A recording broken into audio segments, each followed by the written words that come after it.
Bonjour à toutes et à tous, j'espère que vous allez bien.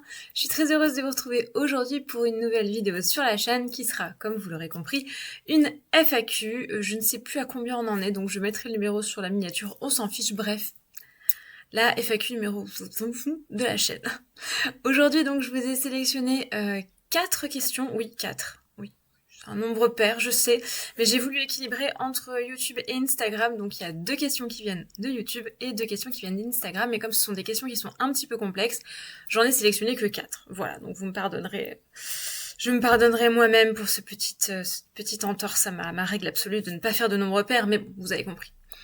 On va pas tourner autour du pot plus longtemps, on se lance tout de suite pour la première question. À chaque fois que je souhaite réaliser un rituel, j'ai peur de mal faire et d'obtenir l'effet inverse, surtout pour les rituels de protection. Ça a tendance à parasiter mon esprit, j'ai une légère tendance à l'anxiété. As-tu des conseils pour se faire confiance et ainsi mettre davantage d'intention dans les rituels?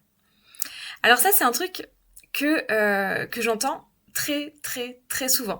Pas forcément d'obtenir l'effet inverse, mais en tout cas d'obtenir un effet négatif.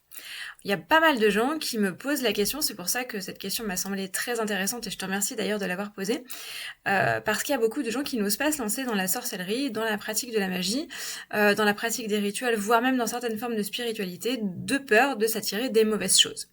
Alors d'où ça vient ça? Pourquoi est-ce qu'on a cette crainte-là et qu'on n'a pas dans d'autres spiritualités, d'autres religions, d'autres pratiques? Pourquoi on se pose pas ce genre de questions quand on se convertit au catholicisme, au judaïsme ou à l'islam? Pourquoi ou même au bouddhisme? Pourquoi on a cette vision-là en lien avec les pratiques ésotériques et néo-païennes? Vous l'aurez compris, c'est une conception judéo-chrétienne, évidemment. Et oui, ça vient tout simplement du fait que la sorcellerie, la pratique de la magie et le néopaganisme ont très longtemps été très mal vus par l'Église et ont été amplement diabolisés. Alors évidemment, on va pas revenir sur l'origine de tout ça. On aura l'occasion d'en reparler sur la chaîne quand on parlera justement de l'histoire de la chasse aux sorcières, etc. Ce sera pour l'année prochaine parce que c'est un sujet qui est très dense et que ça va me demander beaucoup de travail pour avoir quelque chose d'à peu près correct à vous présenter. Mais toujours est-il qu'on a cette conception médiévale, moyenâgeuse, même si je puis dire, de l'opposition entre l'Église et la sorcellerie. C'est pas complètement vrai parce qu'à l'époque médiévale, c'était pas si en opposition que ça. Par contre, au cours de la Renaissance et après, oui, on a eu très clairement une très mauvaise vision et une très mauvaise, appréhension de ce genre de choses et on essayait de dissuader les gens de s'intéresser à l'ésotérisme et aux voies occultes en leur promettant un méchant retour de bâton. C'est même quelque chose qu'on retrouve dans les visions contemporaines de la sorcellerie et des pratiques néo-païennes, puisqu'on a cette fameuse loi du triple retour que l'on retrouve dans la Wicca, qui vient en réalité de pas mal de conceptions antérieures, en particulier de la Kabbale. Aleister Crowley, si tu nous entends, on sait que tu es là, bref, vous avez compris. Mais on a toujours cette idée que, pour paraphraser Rumpelstiltskin dans la série Once Upon a Time, magic comes with a price. La magie a toujours un prix. Alors, c'est une conception qui n'est pas complètement fausse, mais qui n'est pas complètement vraie non plus, parce qu'en réalité, tout a un prix. Absolument tout. Tout a des conséquences, y compris se lever le matin, y compris se brosser les cheveux, se laver les dents, aller chercher son courrier. Tout peut être potentiellement dangereux. Regardez Claude François. Voilà. Un sèche-cheveux, une baignoire. Non, c'était pas un sèche-cheveux, c'était une applique murale, mais vous avez compris. Donc, il faut bien garder ça à l'esprit, en fait. Cette conception-là, alors certes, elle vient au départ des restrictions cléricales, on va dire, qui ont ensuite été reprises par des restrictions, on va dire, beaucoup plus laïques. Ensuite, on a eu un mauvais œil, un mauvais regard, pas le mauvais œil, le sortilège, mais le mauvais regard sur les pratiques ésotériques à partir, on va dire, de la fin du XVIIIe siècle, du siècle des Lumières et du début du XIXe, où on est vraiment passé sur une notion de superstition. Au XIXe, on a eu un regain d'intérêt pour les pratiques occultes, mais pas toutes, seulement les pratiques occultes élevé, en particulier le spiritisme et la magie cérémonielle. Par contre, le reste, c'était de la superstition de campagne, donc il y avait un certain mépris. Au début du XXe siècle, on a ce regain d'intérêt pour certaines pratiques, mais toujours teinté de méfiance, de mépris, etc. Et il faut attendre, on va dire, les années 50-60 pour que l'avènement de la Wicca permettent de poser un regard un petit peu plus positif, mais toujours très marginal sur les pratiques sorcières.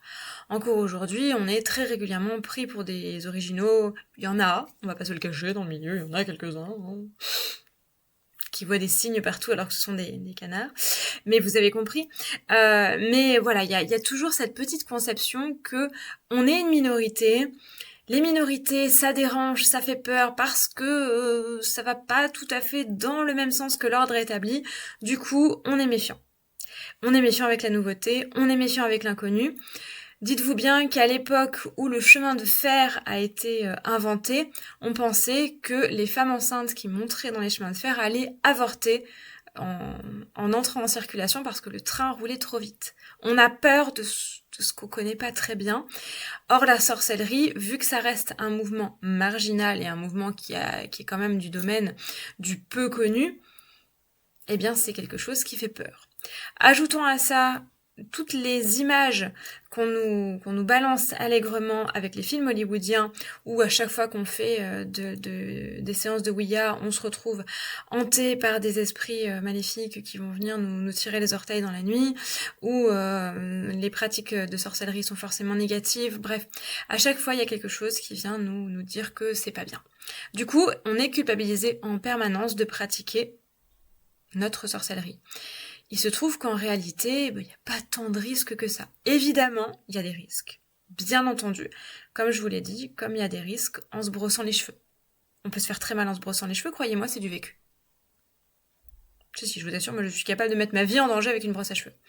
Donc, alors sans dédramatiser complètement le truc, et sans se dire que la magie c'est inoffensif, ce qui n'est pas vrai, c'est exactement, j'en parlais il y a pas très longtemps avec une amie, pratiquer la magie, c'est exactement comme apprendre à conduire. Vous savez que c'est une métaphore que je fais assez souvent, une comparaison à laquelle j'ai souvent recours, parce que pour moi, c'est quelque chose qui est assez vrai.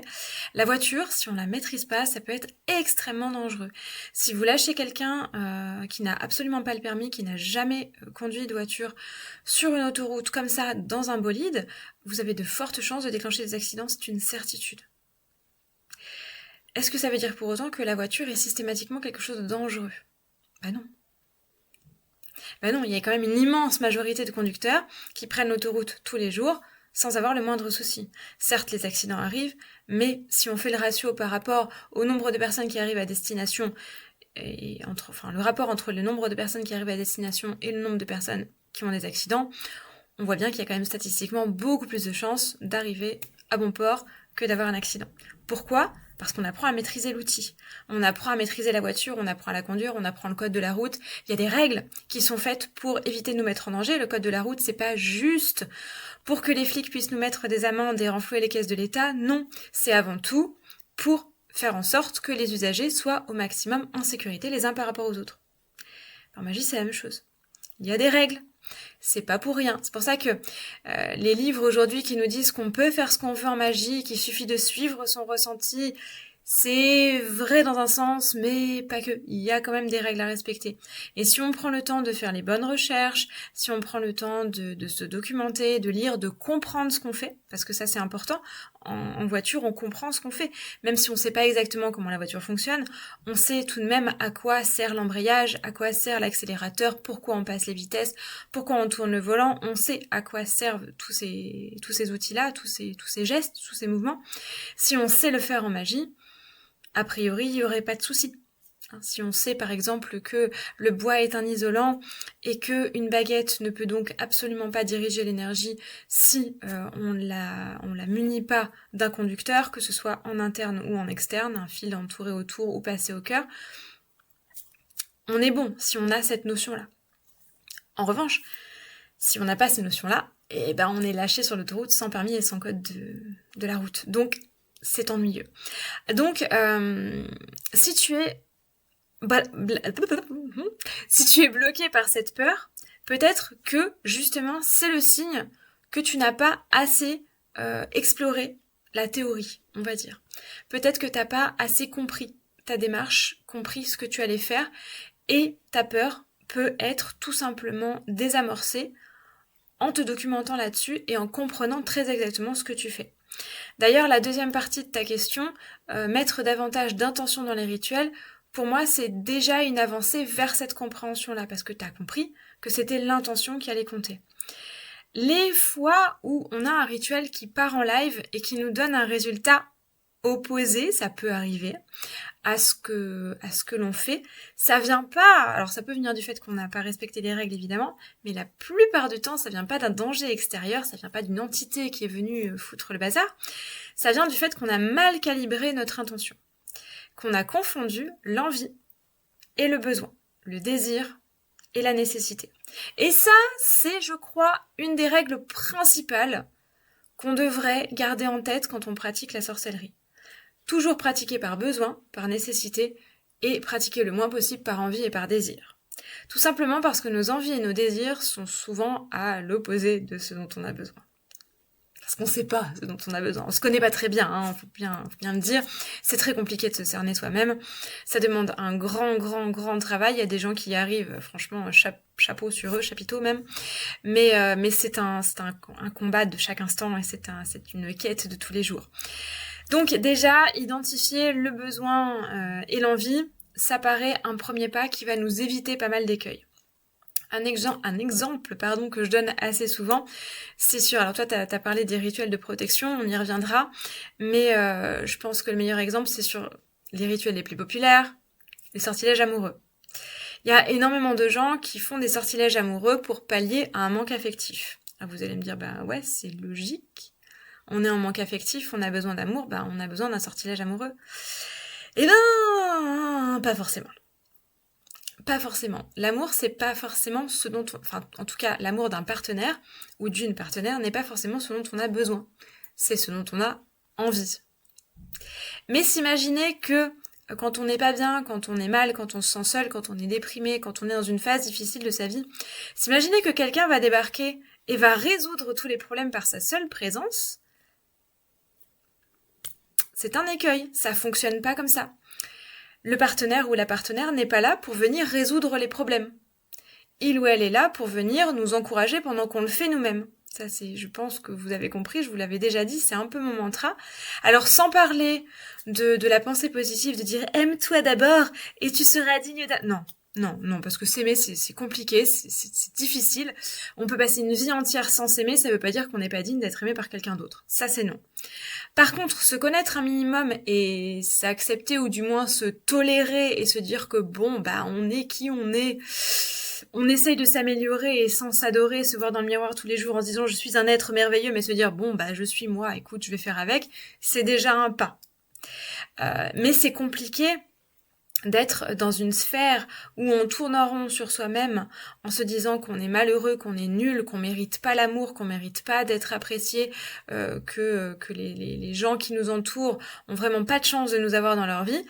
Ouais, là ça va être compliqué de construire une relation amoureuse qui soit profitable pour les deux. Parce que vous allez vous-même vous épuiser à vous dire que votre partenaire est avec vous alors qu'il ou elle serait plus heureuse ailleurs. Et lui ou elle va devoir lutter à contre-courant avec quelqu'un qui va le ou la rejeter en permanence, même de manière inconsciente. Donc c'est pas très sain.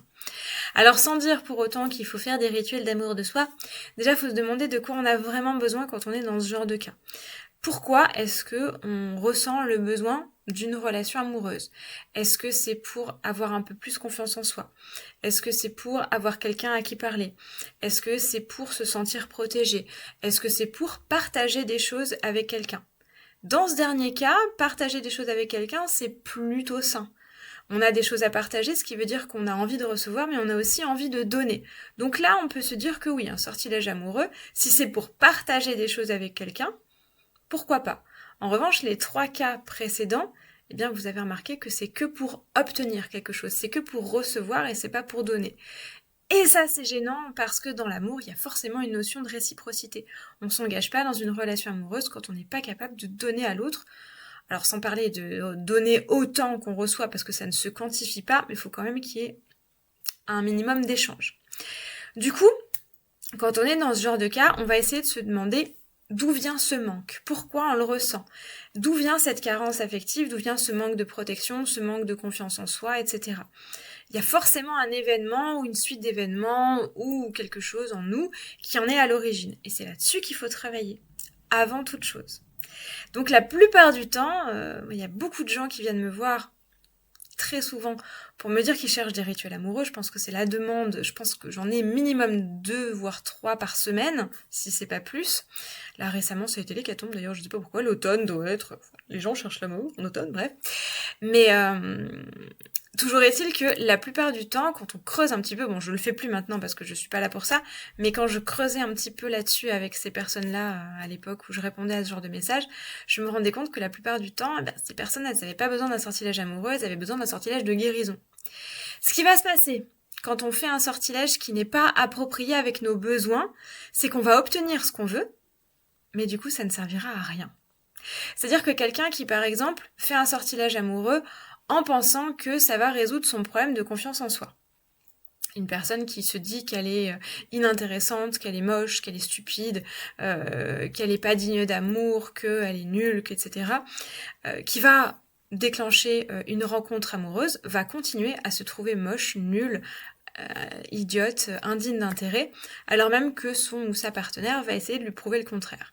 Résultat des courses, cette personne-là va s'engager dans une relation en étant dans un état d'insécurité. Ça mène généralement à des phénomènes de possessivité, de jalousie, voire pire. Donc, elle va se rendre compte que cette relation, non seulement ne va pas venir combler le manque, mais va en plus créer encore plus de mal-être. Parce que, du coup, elle va avoir peur de perdre ce qu'elle a l'impression d'avoir gagné de manière abusive. Voyez où je veux en venir ? Donc, il va d'abord falloir travailler sur cette notion de confiance en soi et se demander d'où ça vient. D'où vient ce manque ? Alors, généralement, c'est quand même bien de passer par la case thérapie avant de passer par la case magie. La sorcellerie n'est pas là pour résoudre les problèmes et se substituer aux traitements médicaux ou aux traitements thérapeutiques, quels qu'ils soient. Elle est là pour venir appuyer les choses et venir apporter un soutien. Si vous avez un gros trauma dans l'enfance, vous pourrez faire tous les rituels que vous voudrez, ça ne servira à rien si vous n'êtes pas accompagné par un thérapeute ou une thérapeute. On est d'accord. Mais si on arrive à déceler, à trouver l'origine de ce problème-là, on va pouvoir commencer à travailler là-dessus. Travailler sur la confiance en soi, travailler sur l'estime de soi, travailler sur la présence salutaire du chat, travailler sur ce genre de choses. Excusez-moi, c'est pas prévu. Baisse-toi, merci. On peut travailler sur ce genre de choses. Alors pour l'amour de soi, le chat c'est top. Voilà, le chat c'est merveilleux. Les animaux sont merveilleux pour travailler sur l'amour de soi, bien plus qu'un partenaire ou une partenaire. Alors, je dis pas de larguer vos partenaires pour adopter un chat, c'est pas le problème. On peut, à tes souhaits, on peut tout à fait concilier les deux, mais on va dire que l'animal a ce regard d'amour inconditionnel que l'humain n'a pas toujours. Voilà, je pose ça là. Ça veut pas dire que votre chat vaut mieux que votre partenaire, mais bon, des fois si. Pas se mentir. Bref, vive les chats. Vous avez compris l'idée. Donc toujours est-il que si on a l'impression que les rituels ratent, souvent, c'est parce qu'on a mal identifié cette distinction entre le besoin, qui est indispensable, et le désir, qui n'est qu'une simple envie et qui est souvent une illusion. On va pas dire un caprice, mais une illusion. On croit qu'on a besoin de quelque chose alors que c'est juste une envie. C'est valable dans pas mal de domaines dans la vie. Du coup, pour mettre davantage d'intention dans les rituels, il suffit, je dis ça alors que c'est un des trucs les plus difficiles qui soit, il suffit d'identifier ses besoins. Parce que quand on a un besoin, on a naturellement l'intention de l'obtenir. C'est pour ça que les trucs du genre le secret, la manifestation et tout ça, c'est pour ça que la plupart du temps ça fonctionne pas et que ça crée de la frustration. Parce qu'on se centre sur l'envie et pas sur le besoin. Voilà. Donc si je devais donner un conseil, je pense que ce serait celui-là. Identifier son besoin et mettre tout en œuvre pour que ce besoin soit comblé. Que ce soit dans le domaine magique ou dans le domaine profane, d'ailleurs. Et surtout se dire que non, nous ne sommes pas diaboliques, non, nous ne sommes pas maléfiques, et on ne va pas recevoir par 3 fois les conséquences de notre acte. C'est une image qui a été employée comme métaphore, mais vous n'allez pas recevoir par 3 fois ce que vous faites. Sinon, il n'y aurait pas d'injustice, en fait, dans l'univers. Ce serait bien. Ce serait bien, franchement, ce serait sympa. Mais c'est pas le cas. Donc, essayez de dédramatiser un petit peu ça, de vous donner suffisamment de maîtrise et de connaissances pour être bien au fait de ce que vous faites et d'identifier clairement vos besoins. Et ça devrait enlever pas mal de choses. Deuxième question. Qui découle d'ailleurs de la première, donc je trouve ça intéressant. Penses-tu que pour réaliser des sortilèges efficaces, il soit important de parvenir à un certain degré de maîtrise de soi? Je pense aux personnes qui sont capables d'entrer volontairement dans des états de conscience modifiés, ou bien simplement d'être parvenues à un équilibre psychologique avancé où l'on gère particulièrement bien ses émotions. J'entends souvent que pour bien utiliser un pendule, par exemple, c'est important de ne pas engager ses émotions au moment de la séance, au risque de fausser le mouvement du pendule. Ça, pour le coup, j'ai pu l'observer en essayant par moi-même. Mais est-ce pareil quand on réalise un sortilège? Je te remercie d'avance pour ton attention. Je te remercie beaucoup pour ta question parce que je la trouve très intéressante. Alors ça, c'est un truc que j'ai souvent entendu aussi. On vous dit souvent. Et ça, pour moi, c'est un des grands paradoxes dans les règles de la magie. Et j'ai mis longtemps avant de comprendre, avant de comprendre en fait le truc. On vous dit souvent ne pratiquez pas quand vous êtes dans un état émotionnel un petit peu hors de contrôle. Ne pratiquez pas quand vous êtes en colère, quand vous êtes triste, quand vous êtes très malade, quand vous êtes très engagé émotionnellement parce que vous allez fausser les choses. Mais moi, dans ces cas-là, je m'étais toujours posé la question. Je m'étais dit, par exemple, admettons pour un rituel de retour de bâton à quelqu'un, par exemple, admettons, quelqu'un vous a fait vraiment du mal, vous avez besoin d'obtenir justice, bien sûr, vous avez porté plainte, vous avez engagé des procédures judiciaires, etc., mais vous vous dites que, franchement, un petit peu de fil de fer barbelé, une langue de bœuf, ça fait jamais de mal à personne, à part à la cible, mais, enfin, pas de mal, mais la justice, mais vous allez vous dire, bah oui, mais dans ces cas-là, si on peut pas pratiquer quand on est en colère, s'il faut attendre que la colère retombe, et bien finalement, on attend le moment où on n'a plus besoin du sortilège. Non, en réalité, on atteint le moment où on n'a plus envie du sortilège, mais on en a toujours besoin. Je vais prendre l'exemple cette fois-ci de la colère. Du coup, admettons que vous avez subi un harcèlement au travail, un harcèlement moral. On va prendre un exemple avec un ou une collègue qui se moque de vous, qui vous rabaisse en permanence, qui s'amuse à saboter votre travail, qui vous crée pas mal d'ennuis avec votre direction. Bref, vous êtes oppressé par un ou une collègue au travail. Vous avez bien entendu fait remonter le dossier à votre direction, aux ressources humaines, bien entendu. Si jamais il y a eu vraiment des choses qui sont répréhensibles, vous avez même porté plainte, mais vous avez envie, bien entendu, vous dites que un petit peu de magie, ça peut pas faire de mal dans le cas où là vous êtes vraiment dans votre droit. Cette personne est une purge absolue et il faut la remettre à sa place pour éviter qu'elle fasse du mal à quelqu'un d'autre, parce que même si elle arrête de vous faire du mal à vous, eh bien, on sait très bien que les personnes qui se choisissent des cibles comme ça, généralement ne se cantonnent pas à une seule expérience, hein, ils vont remettre ça avec quelqu'un d'autre après, parce que ce sont des gens charmants, n'est-ce pas? Donc, vous vous dites que vous allez vous protéger vous-même en vous appuyant avec la magie, mais vous allez aussi éventuellement protéger une victime potentielle future. Du coup, en plus donc de tous les recours légaux que vous avez envie de vous lancer dans un sortilège. Problème, vous êtes très en colère. Parce que cette personne, elle vous a fait du mal. Quand on nous fait du mal, on a tendance à être en colère. Ou alors, vous êtes très triste. Ou vous êtes très angoissé. Bref, vous êtes dans un état émotionnel de débordement. Et là, vous vous dites... non, je ne peux pas pratiquer la magie parce que je suis dans un état émotionnel qui est trop instable pour le faire. Demandez-vous si cet état émotionnel est la réponse à votre besoin ou si c'est juste la réponse à votre envie. Là, pour le coup, vous êtes en train, je prends volontairement un exemple qui est à contre-courant de l'exemple précédent sur l'amour, vous êtes quand même à un moment où vous essayez de protéger votre vie. Parce que le harcèlement, ça peut causer des gros dégâts psychologiques, physiques, et ça peut vous mettre en danger. Là, votre colère, elle est plutôt légitime en réalité.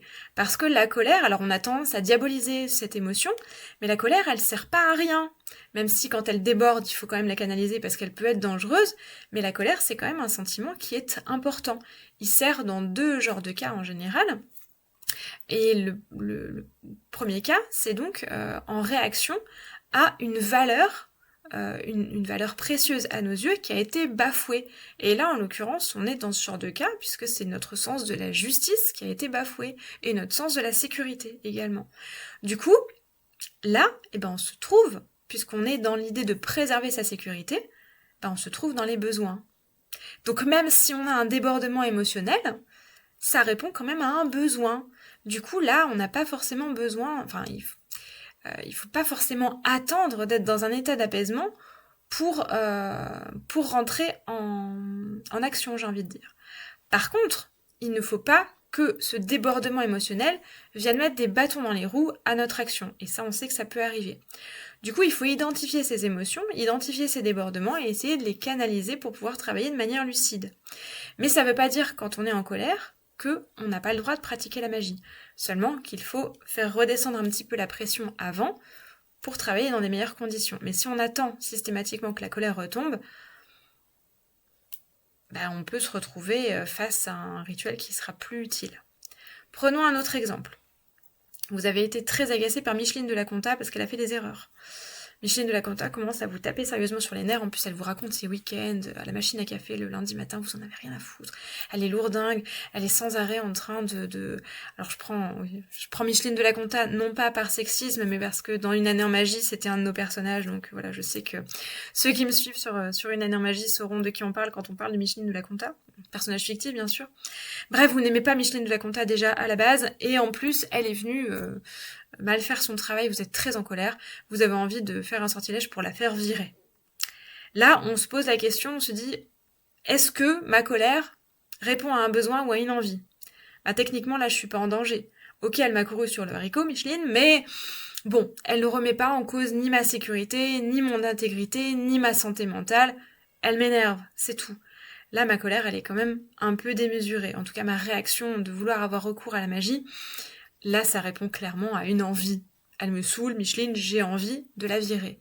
Est-ce que c'est un besoin ? Clairement pas. Donc là, effectivement, mieux vaut attendre que la colère redescende pour voir si, une fois que ça sera tassé, et puis que Micheline, finalement, on sera dit, elle est lourdingue, mais elle est pas non plus si terrible que ça. Et on sera rendu compte que finalement, le rituel aurait été, on va dire, démesuré. En revanche, de se dire que parvenir à la maîtrise complète de soi, se détacher de ses émotions, être capable d'entrer dans des états de conscience modifiés sur un claquement de doigts, avoir un super équilibre psychologique où tout va bien, où on gère bien ses émotions pour pratiquer la magie, non. Non, on est des êtres humains, on a nos failles. D'ailleurs, ça voudrait dire que la sorcellerie serait interdite aux personnes qui souffrent de désordres mentaux, aux personnes qui souffrent de neuroatypie, aux personnes qui souffrent de maladies mentales, aux personnes qui souffrent de n'importe quelle altération qui peut influer justement sur l'aspect psychologique.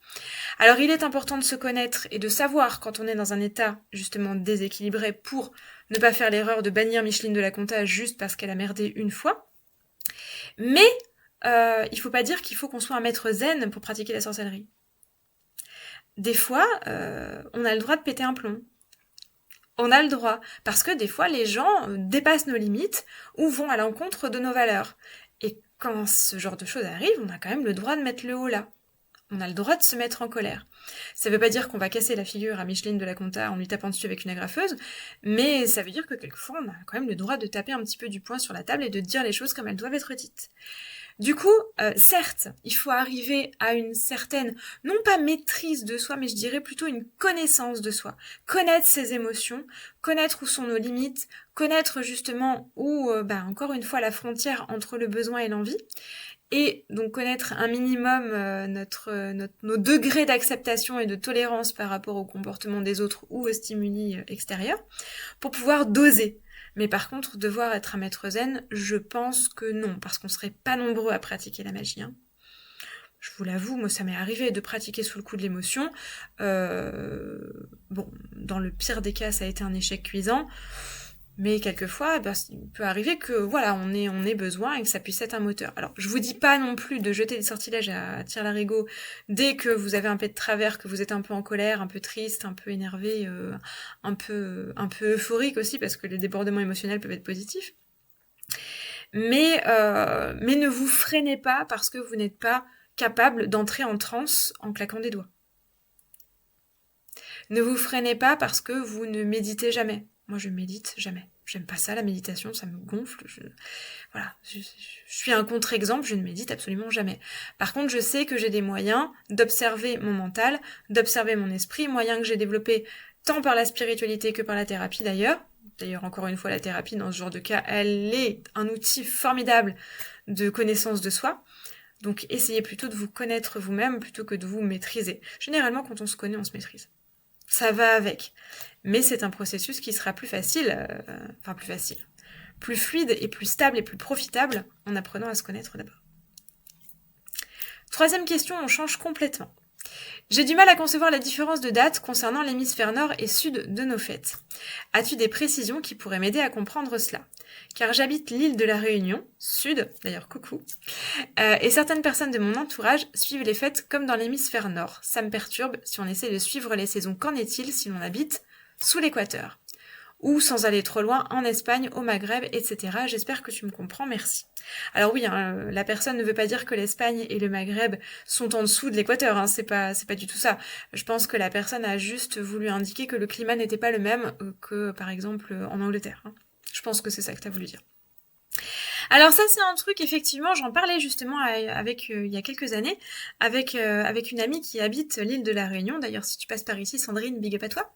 On en parlait de ça, justement, du problème de l'hémisphère sud, du problème des païens, des néo-païens qui appartiennent justement aux traditions européennes, mais qui sont dans l'hémisphère sud. Parce que, bah oui, il y a des cultures qui sont plutôt rattachées aux cultures européennes, mais qui sont sous la ligne de l'équateur. Alors, tout simplement, il faut garder à l'esprit que les 8 sabbats de la roue de l'année, c'est une pure invention. On l'a déjà dit, c'est quelque chose qui n'a absolument aucune existence historique. On sait très bien que les 8 sabbats n'ont jamais été fêtés tous ensemble par un même peuple. On sait que les 4 sabbats majeurs que sont Imbolc, Beltane, Lunasa et Samhain étaient fêtés dans une certaine mesure par les peuples celtes. Par contre, les sabbats dits mineurs qui correspondent aux solstices et aux équinoxes, eux, en revanche, sont un syncrétisme qui date des années 1970. Donc on n'est pas du tout dans une vieille tradition. Seulement, c'est quelque chose qui s'est beaucoup imposé dans la littérature et qui est devenu aujourd'hui quasiment systématique dans les voix néo-païennes, presque quelles qu'elles soient. Il y a quelques voix qui sont un petit peu plus individualisées, je pense notamment à la Satrou et à la Rodneuvrie qui ont leur propre vision des fêtes saisonnières parce qu'il y a un cadre un petit peu différent, mais généralement, quand on parle du néopaganisme, de la Wicca et de pas mal de voix sorcières, on se retrouve avec les fameux 8 sabbats. Le problème, c'est que les saisons dans l'hémisphère sud sont inversées. C'est-à-dire que là où nous, le prochain sabbat qui s'annonce, c'est Yule, qui se tient aux alentours du 20 décembre et qui célèbre le solstice d'hiver, eh bien dans l'hémisphère sud, ça correspond au solstice d'été. Donc il fait chaud. C'est quand même compliqué de fêter la nuit la plus longue de l'année quand on va passer la nuit la plus courte de l'année. Du coup, c'est complètement à l'opposé. Alors, le problème, c'est qu'on a vraiment on va dire ce paradoxe entre un calendrier qui ne colle pas à la météo et la volonté de caler tout ça. Donc, la première solution, on va dire, ça va être d'inverser tout ça. C'est-à-dire de mettre le solstice d'été à la place du solstice d'hiver, de mettre Imbolc à la place de Lunasa, de mettre Beltane à la place de Samhain, vous avez compris, même si du coup ça correspond plus au calendrier. Mais on va un peu plus coller à la météo et à l'ambiance. Alors il y a des gens qui, je sais, j'avais lu, alors je ne sais plus dans quel livre je l'avais lu. J'ai un doute là-dessus. Je crois que c'était dans les célébrations de la roue de l'année. Je me souviens plus exactement du titre du livre. Je vous le mettrai en barre d'infos quand je le retrouverai. Mais j'avais lu justement une autrice qui était, elle, dans l'hémisphère sud, parce qu'elle est australienne. Ah non, c'est dans Magie du Feu. Je vous dis des bêtises. Voilà, donc je vous le mets pas dans la barre d'infos. Du coup, c'est dans La Magie du Feu, qui est aux éditions Danae. Justement, il y avait une autrice qui était donc qui écrivait dans ce bouquin-là et qui expliquait qu'elle, en étant australienne, elle avait eu ce petit problème à se demander que faire.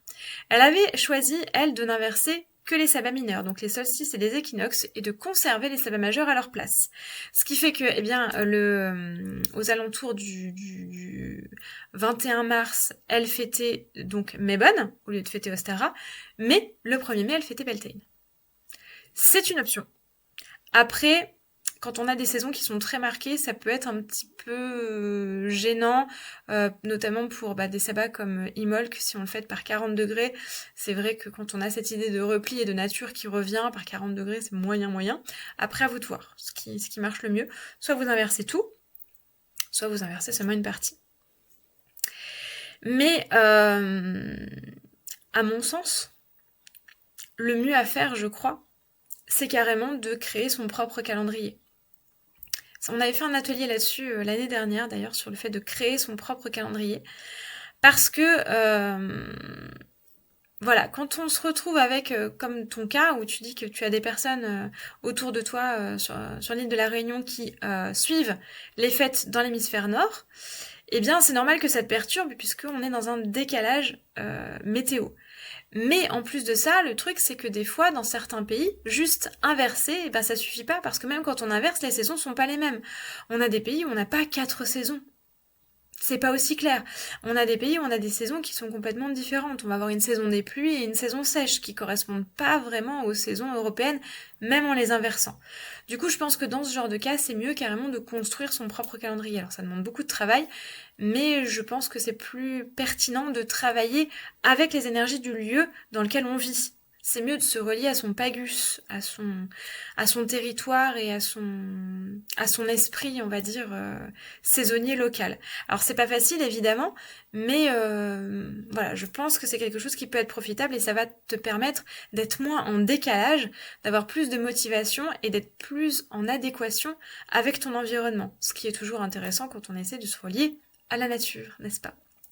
Donc voilà, j'espère que ça t'aura aiguillé un petit peu, mais voilà, je pense que c'est quelque chose qu'il faut garder en tête. Et enfin, 4e et dernière question, aurais-tu un conseil pour prendre soin de son aubépine et la tailler sans offusquer les potentielles créatures magiques qui la peupleraient ? Alors cette question, elle vient probablement, j'imagine, de la croyance et de la règle populaire en magie qui veut qu'on ne récolte l'aubépine qu'au moment de Beltane, donc aux alentours du 1er mai. Ça, c'était une règle qu'on retrouve assez souvent, où on nous dit qu'on ne peut récolter l'aubépine, donc couper de l'aubépine pour l'utiliser en magie, qu'à cette date-là. C'est une plante particulièrement sacrée, et on n'a pas le droit de la récupérer à d'autres moments pour l'utiliser en magie, parce que tout le reste de l'année, elle appartient aux esprits, aux fées, aux créatures magiques qui sont dedans. C'est une tradition que je suis moi-même, déjà parce que ça m'apprend la modération.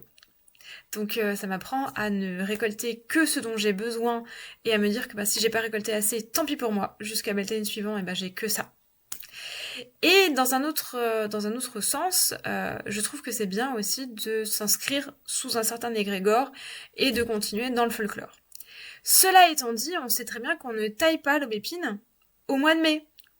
Les arbustes, on va plutôt les tailler en automne, aux alentours de la Sainte-Catherine, souvent le 25 novembre, puisqu'il y a la Sainte-Catherine, tout bois prend racine, comme on dit. Mais on est plutôt dans le milieu de l'automne pour tailler les arbres, tout simplement parce qu'on attend que la sève reflue. C'est mieux. C'est mieux de les couper quand ils vont perdre le moins d'énergie possible, quand l'arbre rentre en dormance, et comme ça il va pouvoir mettre son énergie de manière beaucoup plus profitable quand la sève va remonter au printemps. Il va avoir eu le temps de cicatriser de sa coupe durant l'hiver et d'être beaucoup plus virulent quand les beaux jours reviennent. Du coup, si on veut prendre soin de son aubépine, on va devoir la couper en automne. Or, on se retrouve souvent avec, là encore, un paradoxe à dire, oui, mais on nous a dit qu'il fallait pas couper l'aubépine. Non.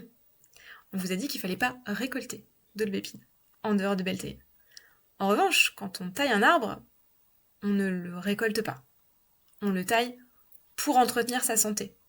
On lui rend service, dans un sens. Alors qu'à Beltane, quand vous allez couper votre aubépine, vous allez la léser, vous allez la priver d'une branche, d'une partie de son être que vous allez payer d'ailleurs, hein, payez toujours quand vous récoltez. Donc vous allez mettre l'arbre en carence. Quand vous allez le tailler pour sa santé, vous allez au contraire lui rendre service. À condition bien entendu que vous n'en profitiez pas pour faire une récolte qui soit profitable pour vous. Donc vous mettez simplement les résidus de taille au déchet vert, au compost, ou vous le brûlez si vous en avez le droit, si vous avez un incinérateur, dans ce genre de cas. Donc prendre soin de ton aubépine et la tailler sans offusquer les créatures magiques qui la peuplent, en fait c'est facile du moment que ton intention est posée. Alors si tu veux faire les choses dans le respect de la tradition, tu peux tout simplement commencer, avant de tailler ton aubépine, par faire une petite cérémonie pour indiquer à l'esprit de l'arbre que tu ne viens pas pour prendre, mais que tu viens pour lui rendre service, que tu vas lui faire une petite coupe d'hiver pour qu'au printemps il redémarre à fond, que tu vas prendre soin de lui. Tu peux lui laisser une offrande, lui offrir une incantation, une chanson, une musique, une danse, ce que tu veux, pour montrer que tu viens donner, que tu viens t'occuper de lui, et que tu viens pas le piller. Et bien entendu, tu remercies également à la fin et tu peux lui faire un rituel de croissance ou un rituel de bénédiction justement pour encourager sa sève à aller aux bons endroits. Mais si tu tailles dans l'optique de tailler et pas dans l'optique de récolter, il n'y a aucun problème à le faire en dehors de Beltane. Voilà, j'espère en tout cas que ces petites réponses très longues, parce qu'on est déjà à plus de 40 minutes, la team 40 minutes va être au taquet, vous auront aidé un petit peu.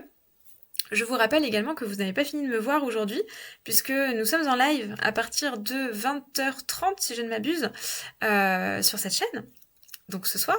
Donc si vous n'en avez pas assez soupé de me voir déblatérer pendant 40 minutes autour de 4 questions, je vous invite à rejoindre le live ce soir donc sur YouTube. On parlera de pas mal de choses, j'en profiterai pour vous montrer mon nouveau livre, répondre à vos questions à son sujet si vous en avez, mais j'ai prévu de papoter de pas mal de choses également avec vous. On pourra parler magie, vous pourrez me poser toutes les questions que vous voudrez. Je garantis pas de répondre à toutes, mais si vous avez des questions, on pourra se faire une mini FAQ en live. J'aime bien ce genre de choses, donc il n'y a aucun problème là-dessus. J'ai préparé quelques petits thèmes aussi, si jamais on manque d'inspiration. Bref, rejoignez-nous, ça va être sympa. Prenez une petite boisson chaude et on va papoter magie, papoter vie d'autrice, papoter chat. Bref, je vous dis donc à ce soir, et puis à ceux qui ne pourront pas être là, celles et ceux qui ne pourront pas être là, à la semaine prochaine pour une nouvelle vidéo. En attendant, si vous voulez me soutenir, n'oubliez pas que vous pouvez me laisser un petit commentaire, partager la vidéo, lui laisser un j'aime, ça aide pour l'algorithme. Si vous voulez être encore plus actif, vous pouvez m'acheter un petit café virtuel, un petit pourboire sur Ko-fi, ou pour encore plus de contenu, me rejoindre sur Une année en magie sur Patreon, qui vous donne accès donc à un livret d'une centaine de pages tous les mois et 4 vidéos supplémentaires pour encore plus de moi tous les mois. Je vous l'ai dit, je m'en lasserai pas. Et peut-être aussi encore plus de Schrödinger. Je dis bonjour et au revoir parce qu'on va s'en aller. D'ici la prochaine, prenez un grand soin de vous et surtout, restez magique. Bye. Bye. Bye.